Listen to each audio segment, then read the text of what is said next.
In the final weeks of his mission, Jesus is a wanted man. Outlawed by the temple authorities, he and his disciples retreat from Jerusalem to seek safety beyond the River Jordan.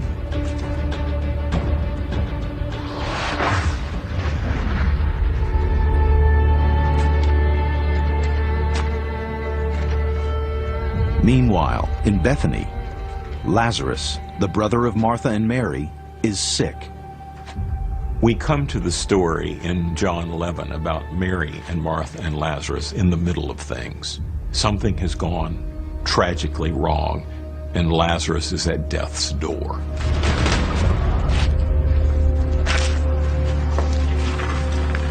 Most people who got sick would know that they were going to die. There aren't treatments that are going to ease your suffering at the end of life.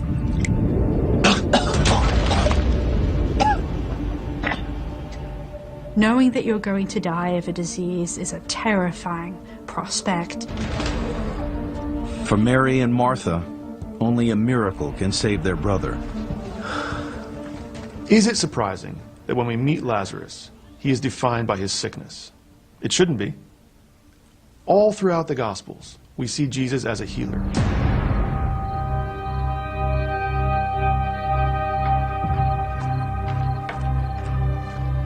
Mary and Martha send out an urgent communique to Jesus.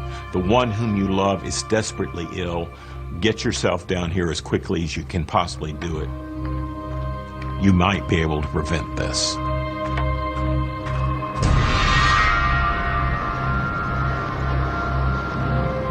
Jesus is far from Bethany, beyond the Jordan River.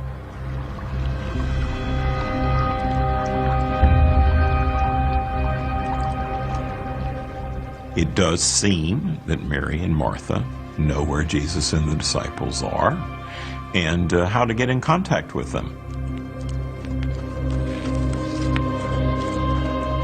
When Mary and Martha send word to Jesus that their brother is ill, they don't call him Lazarus of Bethany or Lazarus our brother. They call him in the Greek hon philes, he whom you love.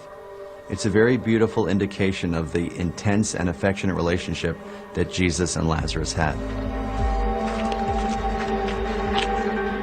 John, Joseph is sick. When Jesus receives the message, he seems to be not immediately motivated to do something about it. Lazarus' sickness will not end in death. In fact, he says to his disciples, we're going to stay here a little bit longer. And his disciples go, why aren't we moving? It's an urgent thing. He's going to die. Instead, he waits. You begin to wonder, was his delay hesitation? Was it him working through his emotions? Or was it something greater than that?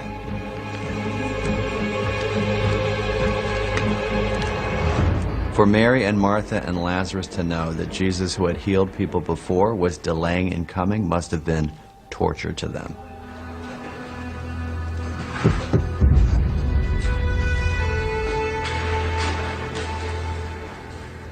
One of the things that makes Lazarus' predicament especially hard is not just that he's dying, but that he's going to leave behind him two unmarried sisters.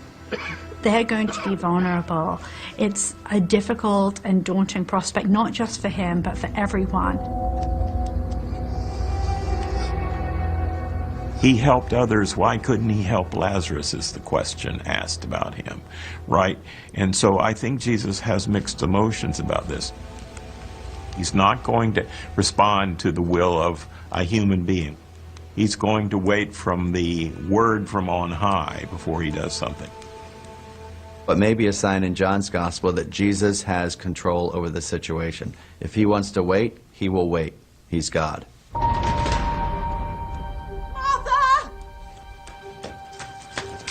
As Lazarus dies, Mary and Martha must have experienced that deep grief of death, but also the grief of it could have been different. Knowing that there is one in their lives who could have healed him and not allowed him to die. It must have been painful to delay and wait for God's answer in prayer, that this was the time to do this.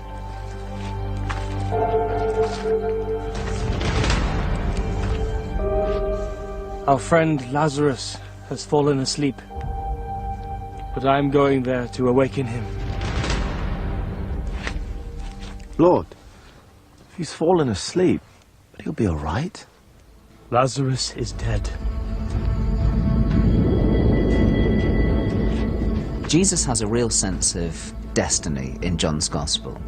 There's no way that he is going to allow even the most important requests from his close friends to interfere with the destiny, with that path that God set before him. Finally, Jesus heads to Bethany and the home of Lazarus, Mary, and Martha. He knows that this could lead him into trouble, into persecution, and a path that will ultimately lead to the cross. The stage is set for Jesus' greatest miracle.